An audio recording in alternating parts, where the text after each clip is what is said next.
Lisa Briggs from the Bruce Company is answering your plant and garden questions today. The number to call 608-270-9933. Lisa is not feeling so well today, so we're going to do this by phone. Hi, Lisa. Hello, I've got my Brenda Vaccaro voice on. You do. Let's call right now. I know, it's kind of Let's get to the calls. We'll start with Pat in Beaver Dam. Hi, Pat. What's your question? I'm sure it's what everybody's going to ask.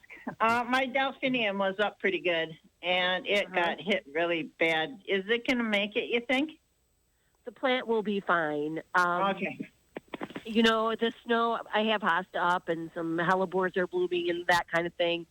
I think that the snow that we had is a really good insulator, so it's not the snow that's an issue as much as it is the cold weather. It's supposed to be chilly tonight, so if it looks like you had a little bit of damage, and you should be able to tell by now, then I'd go ahead and throw like an upside-down pot or something over it just to give it a little bit of protection for one more night.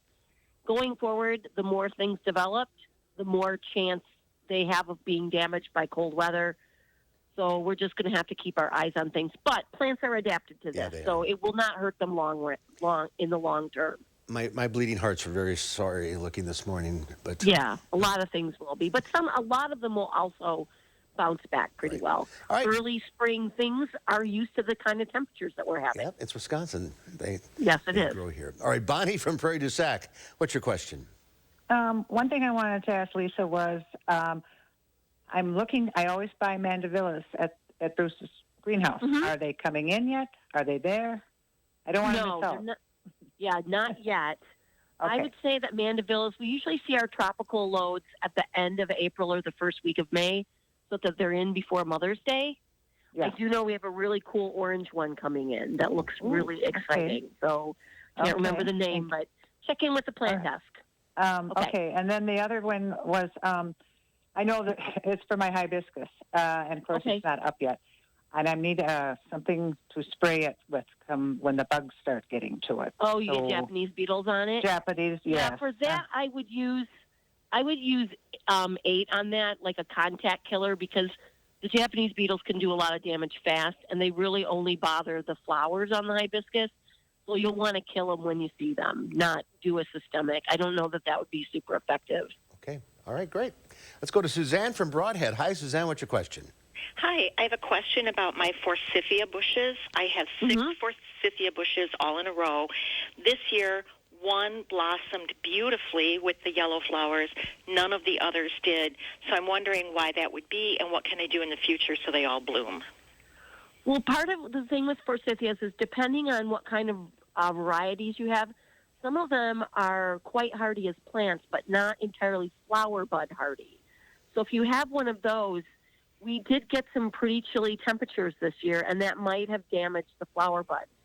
The other thing that affects the flowering on forsythia is timing of when you do pruning. They need to be pruned pretty soon after they're done flowering.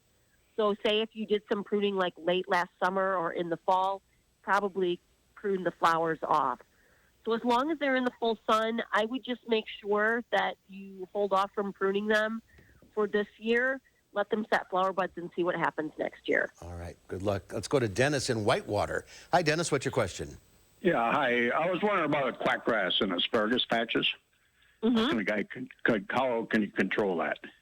There is a new thing on the market that's right. We used to recommend something from High Yield, and they took the asparagus rating off.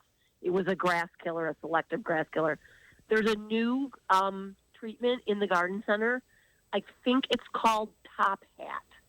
Top Hat? Don't quote me on it, but I think it's called Top Hat. Stop at the plant desk and ask them there. They'll know what it is, but it is rated to use in asparagus, and you can spray it a day before harvest. So it's quite safe at killing grass in asparagus beds without damaging the asparagus and giving you a solid chance to do a harvest. Okay, maybe you can call him because he lives in Whitewater, so you can call the Bruce Company. Yes. All right, Email plant desk. We are out of time. Well, thank you all for calling in. We'll do this again next week. Lisa, feel better? I will be fine. We'll see you on next Monday. It sounds worse than it is. Good, that's good. We'll see you next week.